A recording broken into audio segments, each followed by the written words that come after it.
말씀을 교독하시겠습니다. 나는 포도나무요 내 아버지는 농부라.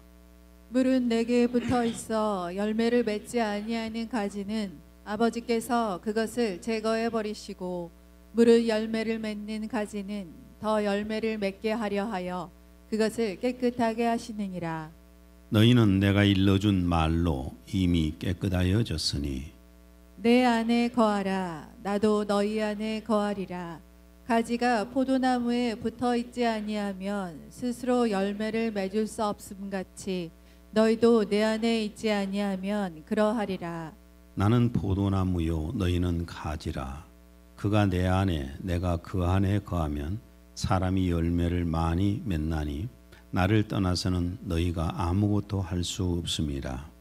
사람이 내 안에 거하지 아니하면 가지처럼 밖에 버려져 마르나니 사람들이 그것을 모아다가 불에 던져 사르느니라.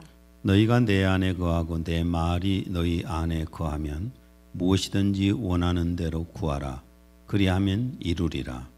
너희가 열매를 많이 맺으면 내 아버지께서 영광을 받으실 것이요 너희는 내 제자가 되리라. 아버지 하나님, 오늘 또 예수님 이름으로 하나님의 사랑하는 자녀들이 한자리에 모였습니다. 아버지 앞에 예배를 드립니다. 이 시간 보혜사 성령님의 임재와 강력한 역사가 있기를 간절히 바라옵니다. 또한 하나님의 말씀을 이 시간도 나누게 되는데 성령님께서 저를 사로잡아 주셔서 주님의 의도를 따라서 말씀을 전하게 하시고 말씀을 받는 성도들도 동일하게 감동을 받아서 영혼의 양식이 되게 하여 주옵소서. 예수님 이름으로 기도했습니다. 아멘. 다들 또 이렇게 건강한 모습으로 뵙게 돼서 반갑습니다. 네, 반갑습니다.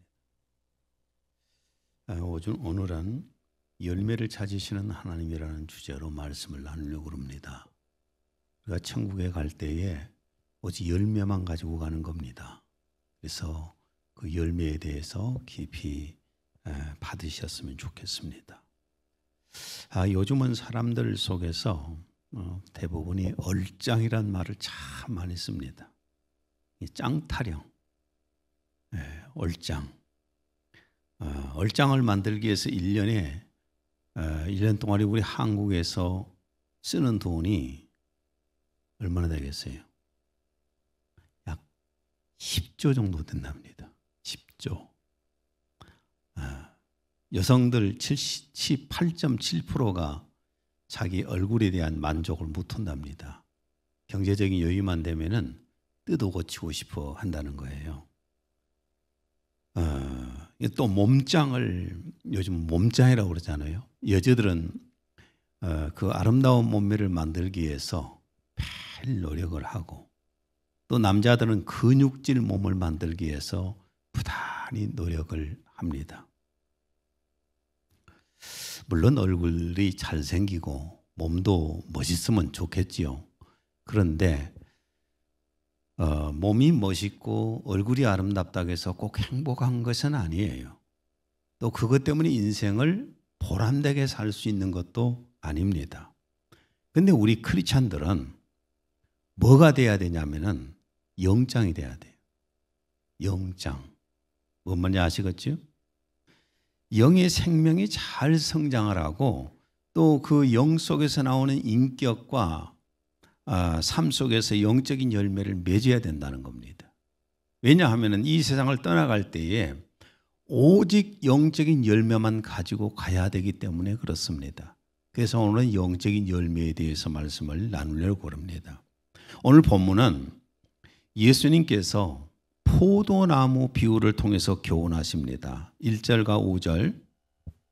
나는 참 포도나무요 내 아버지는 농부라. 나는 포도나무요 너희는 가지라. 하나님 아버지는 포도나무를 심는 농부고 예수님은 하나님께서 이 세상에 보내신 포도나무시고 그리고 성도는 그 포도의 나무에 붙어있는 가지라고 비유를 말씀을 하십니다.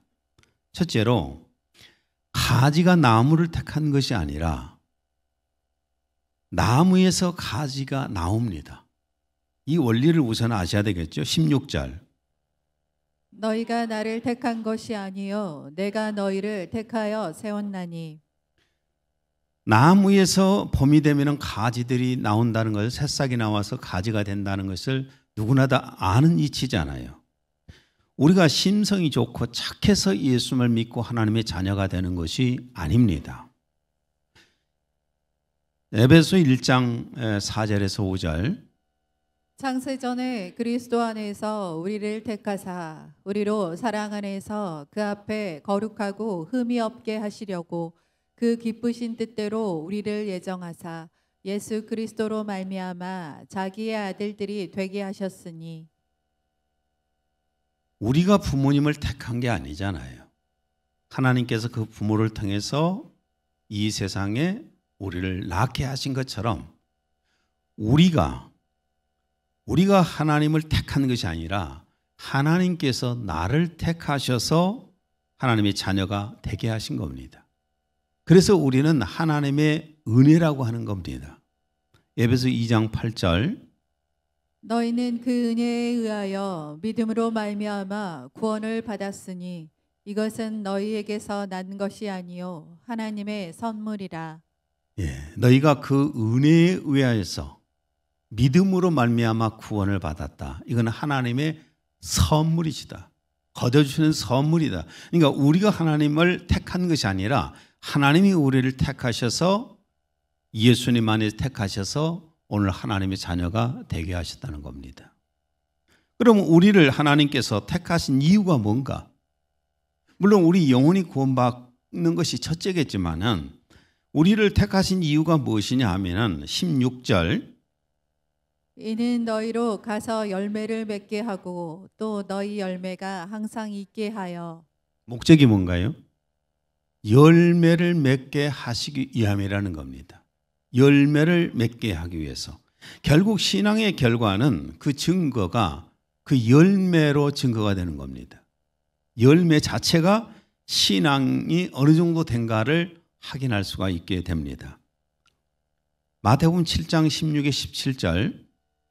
그들의 열매로 그들을 알지니 가시나무에서 포도를 또는 엉겅퀴에서 무화과를 따겠느냐.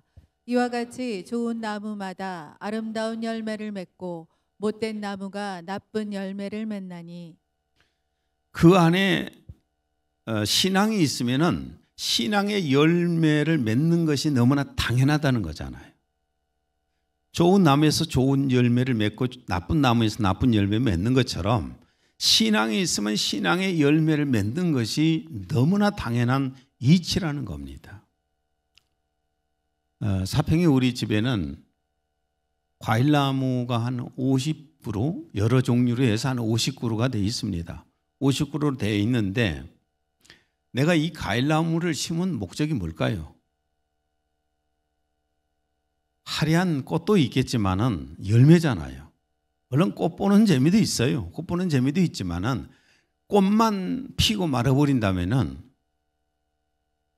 그 열매 결국은 자르게 됩니다. 자르게 돼요.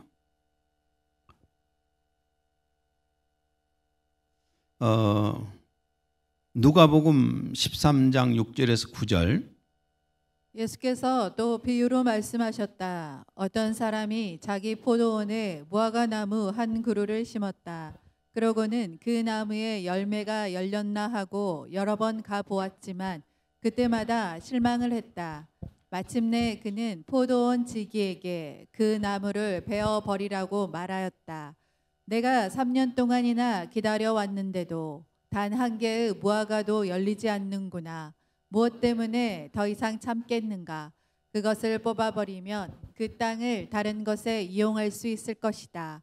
포도원 지기가 대답하였다. 한 번만 더 기회를 주십시오. 한 해만 그냥 두시면 제가 특별히 관심을 기울여 비료를 듬뿍 주겠습니다. 이렇게 해서 내년에 무화과가 열리면 좋고 열리지 않으면 그때 베어버리겠습니다. 과일나무를 심었는데 과일나무가 계속 열매를 안 맺으면은 뭐 하겠어요? 여러분 같으면 어떻게 하시겠어요? 잘라버려야죠. 그냥 놔두면은 땅만 베려요. 그래서 잘릴 수밖에 없게 된다는 겁니다. 그러나 열매를 잘 맺으면 또 상황이 달라져요. 제가 또 사평에다가 머루포도를 6그루를 심었고 샤인머스켓인가 청포도인가는 잘 모르겠지만 그 4그루를 심었는데 올해 얼마나 줄렁줄렁 열렸던지 우리 교회 식구들 가운데 수요일날 예배 나오신 분들은 뭐 갔다가 드시기도 했잖아요. 아주 줄렁줄렁 열려서 잘 먹었습니다. 그래서 특별하게 요즘 제가 관리해요. 더 거름도 듬뿍 주고 가지 필요 없는 것도 자르고 목적이 뭘까요? 내년에 잘 열려라 그 말이에요. 내년에 잘 열려라. 2절 무릇 열매를 맺는 가지는 더 열매를 맺게 하려 하여 그것을 깨끗하게 하시느니라. 하나님께서도 그러십니다.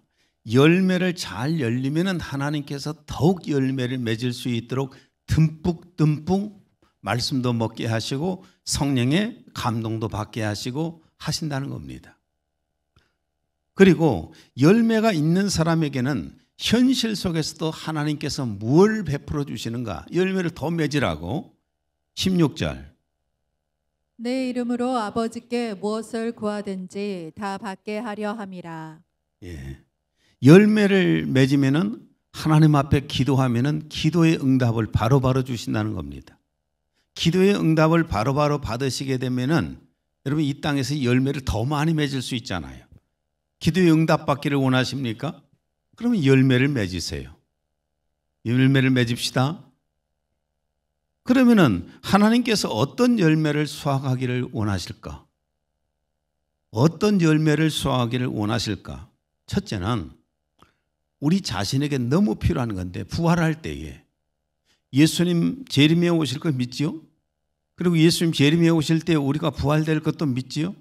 그 부활될 때에 성령의 열매인 내적인 열매를 수확하십니다. 내가 부활할 때에 내적인 열매를 맺은 만큼 부활의 영광이 있는 겁니다. 11절 내가 이것을 너희에게 이름은 내 기쁨이 너희 안에 있어 너희 기쁨을 충만하게 하려 함이라. 기쁨을 주시고 12절 내 계명은 곧 내가 너희를 사랑한 것 같이 너희도 서로 사랑하라 하는 이것이니라. 또 사랑하라. 이게 마음의 사랑과 기쁨이 충만한 것은 결국 성령의 열매지 않습니까? 성령의 열매예요. 갈라디아서 5장 22절에서 23절 성령의 열매는 사랑과 희락과 화평과 오래 참음과 친절과 선함과 믿음과 온유와 절제니. 성령의 열매는 곧 그 사람의 인격, 인품이 되는 겁니다. 성령께서 내 안에 역사하셔서 내가 성령의 열매가 맺어지면 내 인품이, 내 인격이 그렇게 변해가게 됩니다. 에베소서 4장 23절에 25절 너희 생각의 영 안에서 새롭게 되어 하나님을 따라 이와 감된 거룩함 안에서 창조된 새 사람을 입으라. 그러므로 거짓을 버리고 각자 자기의 이웃과 더불어 진리를 말하라. 우리 안에는 지금 육체 안에 있는 우리는 옛 성품과 새 성품이 공존합니다. 우리의 인격 속에서 옛날 옛 성품, 더티하고 악하고 욕심 많고 하는 인품들이 드러나기 시작하고 그리고 또한 성령님께서 주시는 새 성품이 우리 안에서는 성장한 만큼 드러나게 되어 있는 겁니다. 그래서 이 땅을 우리가 떠나갈 때 옛 성품은 다 버리고 가야 합니다. 옛 성품 가지고 가면 천국이 천국 안 되지요. 옛 성품 가지고 가보세요. 천국에서도 싸움질을 하고 천국에서도 욕심 부리고 서로 뺏으려고 벨짓거리를 다 할 거 아니에요. 옛 성품은 싹 사라지고 새 생명과 새 성품만 가지고 가야 되는 것입니다. 고린도전서 15장 50절 혈과 육은 하나님의 나라를 상속받을 수 없으며 썩을 것은 썩지 아니하는 것을 상속받을 수 없느니라. 그러니까 새 생명과 새 성품이 잘 성장하지 못해서 이 세상을 떠나가게 되면은 영적 미숙아가 되는 거예요. 영적인 미숙아 정도 수준밖에는 안 되는 겁니다. 그래서 우리가 이 땅에서 내가 내적인 새 생명도 잘 성장해야 되고 새 성품도 잘 확실하게 형성돼야 돼요. 그런데 예수님 믿은 지 10년 전이나 지금이나 성품이 똑같다면 그 문제가 대단히 있는 거잖아요. 새 생명과 새 성품은 부활할 때에 영광으로 나타나는 겁니다. 고린도전서 15장 41절에 42절 해의 영광이 다르고 달의 영광이 다르며 별의 영광도 다른데 별과 별의 영광이 다르도다. 죽은 자의 부활도 그와 같으니 부활할 때 어떤 사람은 정말 찬란한 영광이 있는 그런 부활체가 될 것이고 어떤 사람은 그냥 있는 둥 없는 흙그물의 한 부활이 될 수도 있는 거잖아요. 그것이 바로 내적인 열매에 따라서 내가 새 생명이 잘 성장을 해야 되고 새 성품도 잘 형성이 돼야 돼요. 그래서 우리 신앙생활에서 열심을 내야 되는 겁니다. 대충 뭐 어떻게 천국만 가지 천국도 다 똑같은 모습으로 사는 건 아니라는 말입니다. 그 다음에 두 번째로 하나님께서 원하시는 열매가 뭐냐? 내적인 열매와 함께 하늘의 상과 하늘의 유업이 되는 신앙의 외적인 열매입니다. 외적인 열매를 하나님께서 찾으시는 거예요. 먼저 외적인 열매가 뭐냐면 사랑을 실천하는 거예요. 내가 내 안에 하나님을 믿고 성령님이 내 안에 계시고 하나님의 사랑이 내 안에 있다면은 당연히 사랑이 실천되는 거 아니겠어요? 17절 내가 이것을 너희에게 명함은 너희로 서로 사랑하게 하려 함이라. 예, 서로 사랑하게 하려 함이라. 마태복음 25장에 보면은 하나님의 자녀들의 삶을 평가할 때에 마태복음 25장 35절에 36절 내가 줄일 때에 너희가 먹을 것을 주었고 목마를 때에 마시게 하였고 나그네 되었을 때에 영접하였고 헐벗었을 때에 옷을 입혔고 병들었을 때에 돌을 보았고 옥에 갇혔을 때에 와서 보았느니라. 주님이 하시는 말씀입니다. 성도들을 평가하실 때에 내가 줄일 때에 배고플 때에 너희가 먹을 것을 주었고 내가 목말라 할 때에 나에게 마실 물을 주었고 내가 올 때 갈 때 없는 나그네가 되었을 때 너희가 나를 영접하여서 채워주었고 헐벗어서 입을 옷이 없을 때에 나에게 옷을 너희가 입혀주었고 병들었을 때에 나를 돌보았고 옥에 갇혀 있을 때에 와서 보았느니라. 그랬더니 그때 성도들이 그 주님이 평가하실 때 성도들이 하는 말이 우리가 어느 때에 주님께 그렇게 하였다고 하십니까? 나는 주님 앞에 한 적이 없는데요. 주님에게 내가 언제 옷을 입혀줬습니까? 언제 식사 대접을 했습니까? 언제 주님을 모시다가 재웠습니까? 난 그런 적이 없습니다. 그렇게 했을 때 말했을 때 주님이 대답하십니다. 마태복음 25장 40절 내가 진실로 너희에게 이르노니 너희가 여기 내 형제 중에 지극히 작은 자 하나에게 한 것이 곧 내게 한 것이니라. 지극히 작은 자에게 한 것이 결국 내게 한 것이다. 보십시오. 내가 예수님을 사랑합니다. 하나님을 사랑합니다. 열심히 고백하는데 난 교회를 별로 사랑하지 않습니다.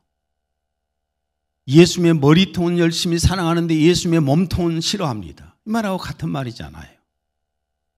내가 하나님의 사랑을 품고 있으면서 내 주변에 어려운 사람들이 있으면 그 어려운 사람들을 내가 돌보고 도와야 되는 것이 당연한 것인데 그건 싫어요. 왜냐? 저 사람 별로 마음에 안 들어요. 일도 안 하고 빈둥거리고 놀고 있잖아요.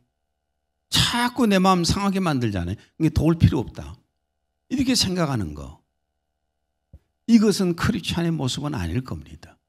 정말 크리스찬의 모습이라면은 오늘 본문에서 말씀하신 주님이 말씀하신 것처럼 주변에 있는 어려운 사람들을 내가 도울 수가 있어야 돼요. 그리고 이렇게 한 사람들에게 주님이 어떤 대가를 약속을 하시느냐. 마태복음 25장 34절. 내 아버지께 복받을 자들이여 나와 창세로부터 너희를 위하여 예비된 나라를 상속받으라. 하나님 아버지 앞에 복받은 자들이다.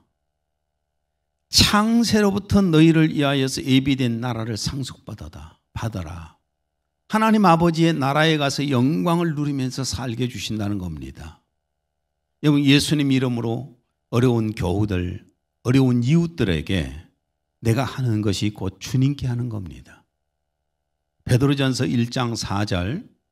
썩지 않고 더럽지 않고 쇠하지 아니하는 유업을 있게 하시나니 곧 너희를 위하여 하늘에 간직하신 것이라.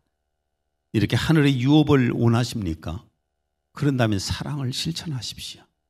내 속에 있는 하나님의 사랑을 어려운 사람들에게, 이웃들에게 실천하십시오.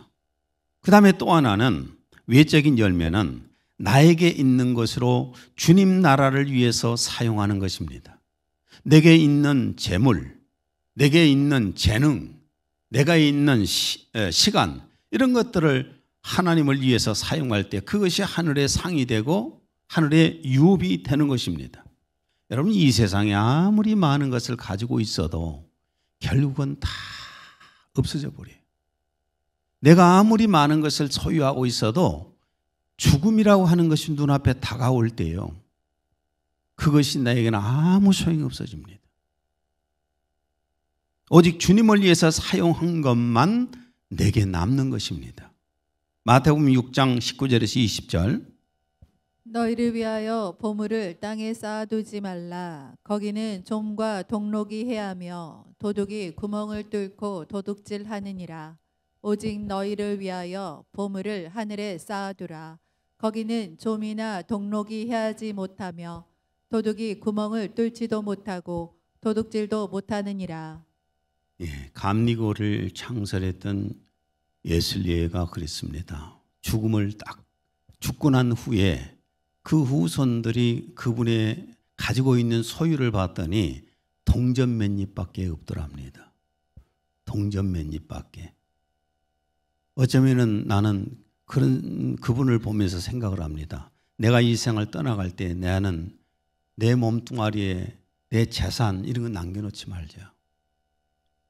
내가 굳이 그걸 남겨놓을 필요가 없잖아요. 내가 남기지 않아도 내 자식들 잘 살아요. 그렇게 나는 살고 싶다는 생각을 해봅니다. 여러분이 뭐 어떻게 하시든지요. 나는 그렇게 살랍니다. 그 다음에 외적인 열매는 전도하여서 열매를 맺는 겁니다. 사람들에게 예수를 만난 체험을, 간증을 잘하는 사람들이 전도를 많이 합니다. 내가 예수를 만난 체험이 없는 사람은 간증할 거리가 없잖아요. 그래서 예수님 얘기하라고 하면 할 말이 없어요. 그런데 내가 예수를 만나서 신앙생활하면 내가 변화되고 또한 여러 가지 체험들을 했을 때는 간증할 것이 참 많습니다. 바울 사도도 가는 곳마다 간증을 해서 전도를 했지 않습니까? 누가복음 8장에 보면은 사람들에게 엄청난 공포를 주었던, 정말 엄청난 공포를 주었던 군대 귀신에게 잡혔던 사람 얘기가 나옵니다. 누가복음 8장 27, 29절. 예수께서 육지에 내리심에 그 도시 사람으로서 귀신 들린 자 하나가 예수를 만나니 그 사람은 오래 옷을 입지 아니하며 집에 거하지도 아니하고 무덤 사이에 거하는 자라. 귀신이 가끔 그 사람을 붙잡음으로 그를 쇠사슬과 고랑에 매어 지켰으되 그 맨 것을 끊고 귀신에게 몰려 광야로 나갔더라. 군대 귀신에게 잡혀서 얼마나 악하고 하든지 주변 그 지역의 사람들이 두려워서 이 사람 만날까 봐 두렵고 이 사람이 있는 지역은 가려고도 안 해요. 무덤가에서 소리를 지르면서 막 자기 몸을 자해하고 소리 괴성을 질러대고 쇠사슬로 묶었는데 쇠사슬도 끊어버리고 막 이런 사람이 예수님을 만나서 예수님께서 군대 귀신을 쫓아내시고 깨끗하게 정신을 맑게 해주셨습니다. 그때 이 사람이 주님 앞에 주님을 따라가고 싶어 하니까 주님이 하시는 말씀입니다. 누가복음 8장 39절. 내 가족들에게로 돌아가 하나님께서 내게 얼마나 놀라운 일을 행하셨는가를 알려주어라. 그는 온 시내를 돌아다니면서 예수께서 베푸신 놀라운 일을 모든 사람에게 알렸다. 모든 사람이 자기를 이미 알고 있었잖아요. 근데 맑은 정신이 되고 나니까 모든 사람들이 다니면서 그걸 일일이 간증을 했어요. 주님이 그렇게 하라고 하셨습니다. 오늘 우리도 마찬가지예요. 전도의 열매를 맺고 싶으면은 하나님께서 내게 베풀어 주신 그 은혜를 일일이 간증하고 다닐 수 있어야 돼요. 대개가 과거의 부끄러운 일들은 얘기하지 않으려고 그러는데 얘기하지 않는다고 해서 남들이 모릅니까? 다 알죠. 솔직하게 얘기하면서 나는 이런 사람이었는데 이렇게 변화되었다. 내가 이렇게 병들었었는데 이렇게 고침받았다. 내가 귀신에 붙들려서 이렇게 고통받았는데 이렇게 자유해졌다. 이렇게 간증을 함으로써 많은 사람들을 주님 앞에 인도한다는 겁니다. 이게 전도의 열매예요. 우리 지금 주변에는요, 한국에만 해도 예수님 믿다 지금 교회를 안 다닌 사람이 200만이 넘는다고 합니다. 200만이 넘는데 우리 강주만 해도 한 10만 원 넘을 겁니다. 그런 사람이 우리 주변에는 깔려 있어요. 교회를 다니다 지금 안 다니고 있는 사람들이. 그럼 이런 사람들을 어떻게 하든지 우리가 설득을 해서 뭐 밥을 주든지 선물을 주든지 뭐 별의별 방법을 다 써서 죄악된 방법이 아니라면은 사용해서 그분들을 주님 앞으로 데리고 와야 되잖아요. 이게 우리에게 주어진 책임이라고 해요. 야고보서 4장 19절에서 20절. 사랑하는 형제들이여, 만일 어떤 사람이 하나님을 떠나 더 이상 진리를 믿지 않게 되었을 때 누가 그의 마음을 돌이켜서 다시 진리를 깨닫게 해 주었다고 합시다. 그러면 그를 하나님께로 다시 돌아오게 한 이 사람은 방황하던 영혼을 죽음에서 구원하고 또 그 사람이 저지른 많은 죄를 용서받게 하는 일을 해낸 것입니다. 그 한 사람을 데려오게 되면은 당장 눈에 보이지 않으니까 우리는 좋은 일이 현지 안 한지 잘 모를 수도 있겠지만은 하나님이 보실 때에는 죽어가는 영혼 그대로 놔두면 점점점 신앙이 꺼져버려요. 지옥 가야 할 그 영혼을 그를 다시 주님 앞에 데려와서 그 영혼 구원해 준다면은 한 생명을 살리는 거잖아요. 작은 일 하나를 해줘도 우리는 고맙다고 하잖아요. 이제 조금 있다 예배 끝나고 나서 거의 여러분 다 한 박스씩 포도나 이런 거 가지고 가실 수 있을 거예요. 와이마트 김성진 회장이 포도하고 바나나를 엄청나게 보낸다고 해서 그럼 내가 어디다 다 그 처치한단 말이냐. 그렇게 보내지 말아라. 한 조금만 보내라. 그렇게 얘기했더니 조금만 보내려고 내가 얘기한 것 이상을 더 보냈어. 그래가지고 제가 많이 싸놨어요. 싸놨는데 여러분 이런 것을 갖다가 주더라도 여러분 그 어려운 사람들한테 갖다 주세요. 갖다가 주더라도 한 사람 데려와야 되잖아요. 그래서 전도의 열매를 맺어야 되잖아요. 좀 이따 가지고 가세요. 여러분 먹을 것만 가지고 가지 마시고 옆에 어떤 어려운 사람들 좀 돕기 위해서 저 한 박스씩 갖다 주세요. 갖다 주면서 교회 한번 가자. 한번 해보세요. 이렇게 영혼을 구원한 사람은 하늘의 유업이 기다립니다. 바울 사도 같은 경우는 나도 이렇게 되고 싶은데 인생을 딱 마무리 지으면서 바울 사도가 고백한 말입니다. 우리에게 남긴 말이에요. 디모데후서 4장 7절에서 8절. 나는 주님을 위해 오랫동안 어려운 싸움을 치러오면서 주께 한결같은 믿음을 지켰습니다. 그러나 이제 세상을 떠날 때가 가까워졌습니다. 월계관이 하늘에서 나를 기다리고 있습니다. 정의의 재판장이신 주께서 다시 오시는 그날에 내게 줄 월계관 말입니다. 이것은 내게만이 아니라 다시 오실 주님을 열심히 기다리며 살아가는 모든 사람에게 주실 것입니다. 바울 사도는 굉장히 영적으로 민감한 분이었고 성령님과의 깊은 그 교통을 했던 분이잖아요. 그래서 자신의 죽음이 다가왔다는 것을 이미 알았어요. 내가 이제 곧 죽겠구나. 그때 믿음의 아들 디모데에게 남긴 글입니다. 나 이제 얼마 있으면 주님 나라 갈 수가 있다. 그런데 너무 기대된다. 무엇이 기대되느냐? 내가 지금까지 믿음으로 이렇게 승리하며 살았기 때문에, 열심히 전도하며 살았기 때문에 분명히 나에게는 면류관, 월계관이 준비되어 있을 것이다. 나는 그 생각을 하니까 너무 기대된다. 나뿐만이 아니라 예수 그리스도의 재림하실 것을 믿고 열심히 그렇게 사는 사람들에게 똑같이 주님이 주실 것이다. 이렇게 고백을 합니다. 여러분, 이 세상을 떠나갈 때에 기대감이 있어야 되잖아요.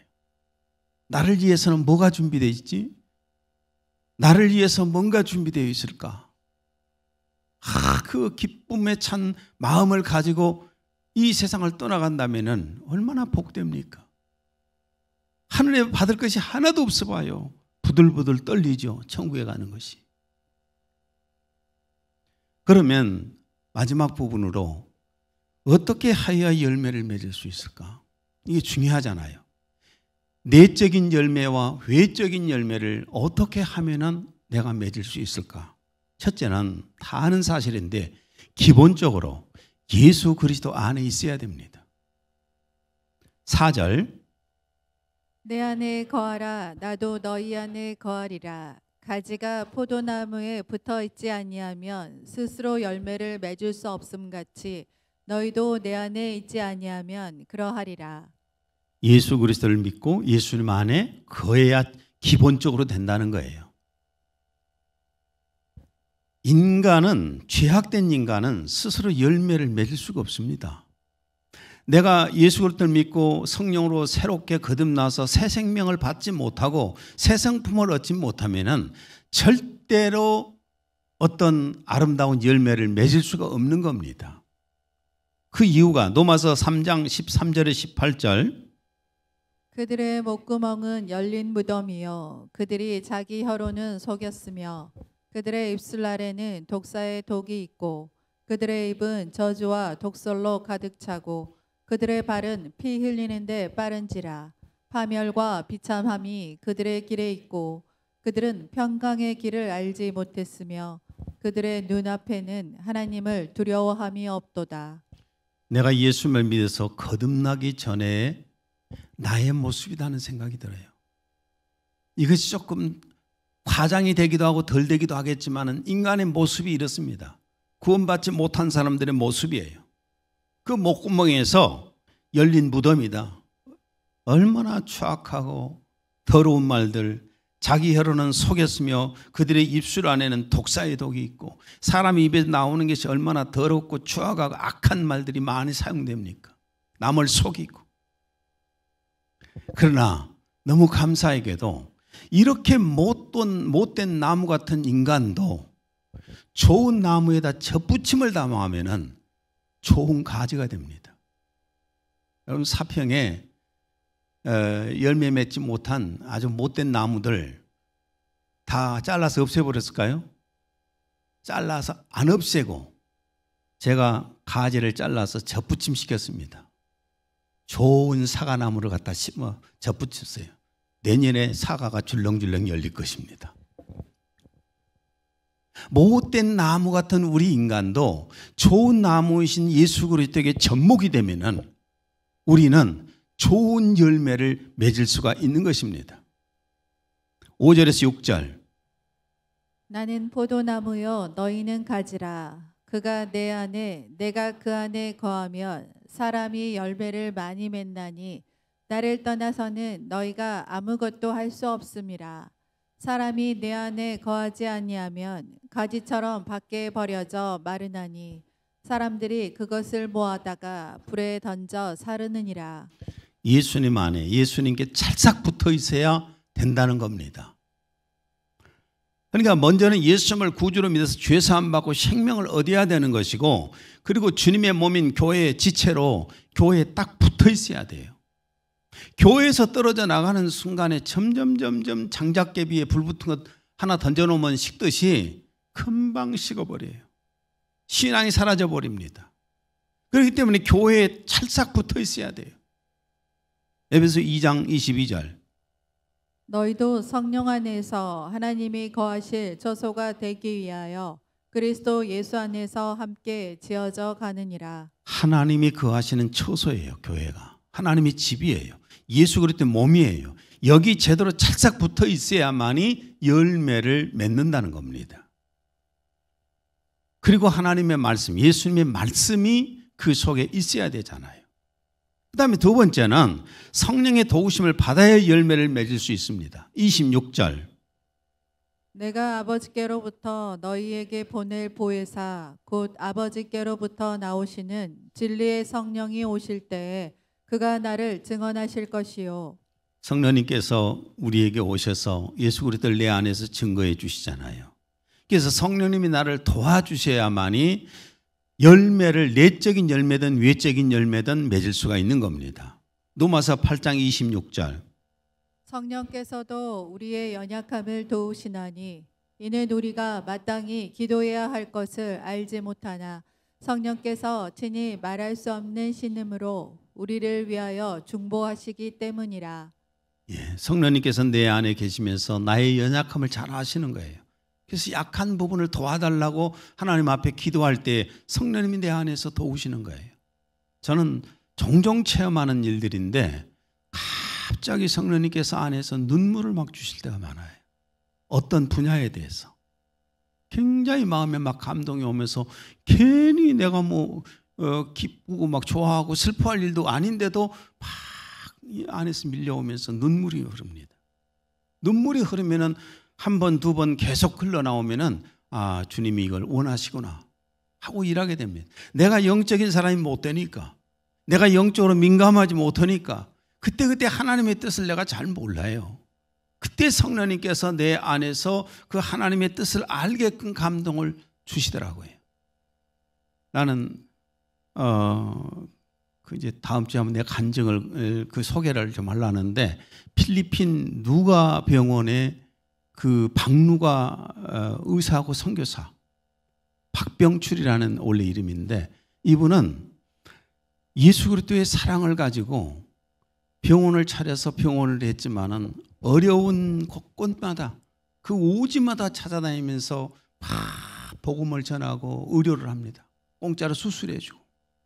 그러는데 자신의 몸은 이미 암 말기가 되어가지고 죽어가요. 그런데 이걸 이제 한국에 와서 항암을 하고 계속 들어가는데 나중에 마지막 자기 조카에게 그럽니다. 내가 이번에 한국에 들어가면 못 나올 것 같다. 못 올 것 같다. 그럼 네가 그것을 해라. 네가 그것을 해라. 그리고 나는 너무나 기쁘고 좋다. 내 인생 마지막을 이렇게 쓸 수가 있어서 좋다. 아, 어떤 그 다큐인데 그걸 한번 나중에 이제 볼 수 있는 기회 드릴게요. 얼마나 감동이 오던지. 그리고 또 주님 앞에서 내가 너무 부끄러워지는 거예요. 난 도대체 저 사람하고 비교할 때 무슨 인생을 산 거지? 내가 살아온 삶은 참 굳이 부끄럽다라는 말을 쓰기는 그렇겠지만은 야, 멋진 인생이다. 자신의 죽음을 3개월 앞두고도 자신의 몸을 불태워서 그 일을 했던 것을 볼 때 참 아름답더라고요. 나는 그걸 보면서 내가 의사였으면 좋았을 걸. 내가 의사였으면 얼마나 좋았을까. 근데 의사가 아니에요. 이제 공부를 할 수도 없고. 성령의 감동이 내 안에서 막 밀려올 때가 많아요. 여러분, 우리가 연약한 걸 성령님께서 도와주시는 겁니다. 그리고 전도의 열매를 맺으려면은 전도에 대한 열정이 있어야 돼요. 이 열정이 없으면 전도를 못 합니다. 고린도전서 9장 20절에서 22절.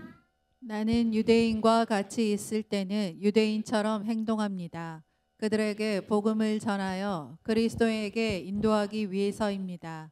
이방인과 같이 있을 때도 될 수 있는 한 그들과 잘 어울리려 노력합니다. 그렇게 하다 보면 그들의 신뢰를 얻게 되어 결국 그들을 돕는 좋은 결과를 가져옵니다. 내가 어떤 사람이든 그들과 같은 입장에 서려고 애쓰는 것은 그들이 자진해서 그리스도에 관한 이야기를 듣기를 정하게 해서 그리스도께 구원을 받도록 하려는 것입니다. 바울 사도가 얼마나 전도하려고 애를 썼어요. 그런 모습이 보이잖아요. 내게 기회만 주어지면 전도하려고 해야 됩니다. 나는 어저께 와이마트 김성진 회장하고 통화하면서 그랬어요. 11월 18일 날이 추수감사주일이다. 16일인가요? 16일인가. 내가 달력 보고 얘기했어요. 자, 이날 날짜 빼라. 왜요? 그래서 내가 가일 받아줬으니까 교회 와라. 그랬더니 뭐라고 하냐면 예? 그래서 아니 내가 가일 받아줘서 기뻤지 않느냐. 그랬더니 아 예. 어떤 방법으로든지 전도를 해야 돼요. 우리 바울 사도처럼 전도해 봅시다. 누가복음 14장 23절. 길과 산울다리 가로 나가서 사람을 강권하여 데려다가 내 집을 채우라. 길과 산울타리 가로 나가서 집에서 있지 말고 나가서 사람을 좀 강권하여서 데려다가 내 집을 채워라. 아직도 빈자리 많잖아요. 채웁시다. 오늘 말씀을 마무리 짓습니다. 여러분 우리는 신앙생활하면서 그냥 왔다 갔다 하는 게 아니라 내적인 열매를 맺어야 부활할 때에 영광스러운 부활이 되는 겁니다. 그리고 내가 외적인 열매를 맺어야 아버지 앞에 갔을 때 하늘나라에서 유업을 받을 수가 있습니다. 그런 저와 여러분이 되었으면 좋겠습니다. 기도합니다. 하나님 아버지, 오늘 또 이렇게 요한복음 15장을 통해서 하나님께서는 열매를 찾으신다는 말씀을 전했습니다. 우리의 내적인 열매, 우리의 외적인 열매들을 많이 맺을 수 있는 저희들이 되게 하여 주옵소서. 예수님 이름으로 기도했습니다. 아멘.